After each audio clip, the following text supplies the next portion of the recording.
राधे राधे मेरे प्यारे दोस्तों। नवरात्रि में 9 दिन ऐसे कौन से काम हैं जो नहीं किए जाते हैं। आज हम इस वीडियो में आपको बताएंगे साल 2024 में शारदीय नवरात्रि कब से कब तक है। नवरात्रि के दौरान ध्यान रखी जाने वाली कुछ विशेष बातों के बारे में। स्वागत है आपका हमारे चैनल में। पंचांग के अनुसार अग्नि मास के शुक्ल पक्ष की प्रतिपदा तिथि को शारदीय नवरात्रि शुरुआत होती है। इस साल 2024 में शारदीय नवरात्रि पर्व 3 अक्टूबर गुरुवार से होकर 12 अक्टूबर शनिवार तक चलेगा।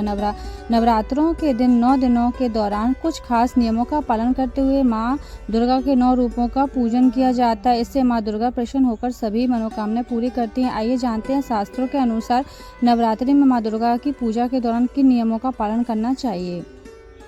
शास्त्रों के अनुसार पूजा पाठ से संबंधित कार्यों से स्वच्छ का खास ध्यान रखा जाता है। नवरात्रि माता दुर्गा का सम्मिलित ऐसे पर्व हैं जो पूरे 9 दिनों तक चलता है और इन 9 दिनों में पूजा पाठ के दौरान घर में पूजा स्थान को स्वच्छ रखा जाना चाहिए। धार्मिक मान्यताओं के अनुसार नवरात्रि के इन 9 दिनों में तामसिक भोजन का इस्तेमाल या सेवन नहीं किया जाता है। व्रत के दौरान सिंगाड़ा, शामा, दूध, आलू जूस, साबूदाना, कद्दू और फलों का सेवन करना चाहिए। नवरात्रि के दौरान दिनों तक प्याज, लहसुन का अन्य तरह के तामसिक चीज़ों से परहेज करना चाहिए। धार्मिक मान्यताओं के अनुसार नवरात्रि के इन 9 दिनों में बाल, नाखून, दाढ़ी, मूंछ नहीं बनवानी चाहिए। शास्त्रों में ये सभी कार्य पूजा पाठ के दौरान वर्जित माने जाते हैं, इसलिए इन सभी कार्यों को नवरात्रि में पूर्ण कर लेना चाहिए। नवरात्रि के पहले ही कर लेना चाहिए। शास्त्रों में ऐसी मान्यता है कि व्रत या पूजा पाठ के दौरान साधक को ब्रह्मचर्य का पालन भी करना चाहिए। इसके साथ ही अपने व्यवसाय में क्षमा, उदाहरण और उत्साह का भाव रखना चाहिए। व्रत के दिन काम, क्रोध, लोभ, मोह दूर से पूजा पाठ में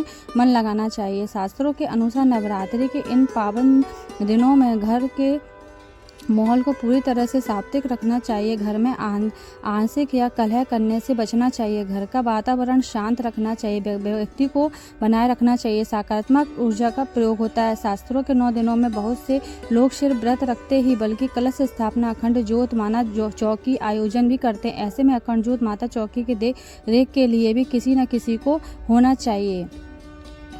मान्यता है कि नवरात्रि के इन 9 दिनों में माता रानी धरती पर रहती है। ऐसे में अगर नवरात्रि के 9 दिनों में कोई भी ज़रूरतमंद व्यक्ति या कोई भिक्षु आपके द्वार पर आए तो उसे खाली हाथ ना लौटाएं। उसे अपनी सामर्थ्य अनुसार कुछ न कुछ देकर दान अवश्य देना चाहिए। धार्मिक मान्यताओं के अनुसार कुछ पाठ के कार्यों में चमड़े व चमड़े से बनी हुई चीज़ों का प्रयोग वंचित माना जाता है। नवरात्रि के इन 9 दिनों में इन बात का ध्यान रखना चाहिए। माँ पूजा के चमड़े का प्रयोग नहीं करना चाहिए पूजा मंदिर में। नवरात्रि से पहले दिन शुभ मुहूर्त में कलश स्थापना के बाद व्रत का संकल्प लेकर पूरे 9 दिनों तक माँ का दुर्गा पूजा का पाठ करनी चाहिए। माँ को लाल रंग का कोई फूल सामग्री अर्पित करनी चाहिए। इस तरह माता रानी प्रसन्न रहती हैं। Thank you for watching. Subscribe my channel.